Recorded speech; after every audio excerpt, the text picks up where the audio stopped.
প্রস্তাব পাঠিয়েছিলেন, ও জিবরাইল আমার বন্ধুর কানে খবর দাও, আমার বন্ধু এই দেশের মাটিতে থাকতে পারবে না, আমার বন্ধু এই রক্ত মাখা জমিনের মধ্যে রাখবো না, আমার বন্ধুর দেহ আমার আরশের ডান পাশে দাফন করব। জিবরাইল খবর নিয়ে ডাকতেছেন, হুজুর আল্লাহর সালাম গ্রহণ করুন। আমি জিবরাইলের সালাম গ্রহণ করুন।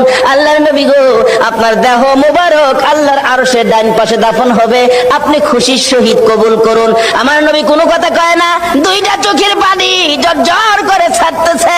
জিবরাইল বলেন, ইয়া রাসূলুল্লাহ, এত সুন্দর প্রস্তাব নিয়ে আসলাম, কোনো কথা কন না, খালি কাঁদেন কেন জানতে চায়।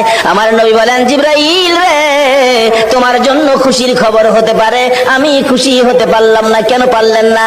রে জিবরাইল, আমার দাফন আল্লাহর আরশের ডান পাশে হবে,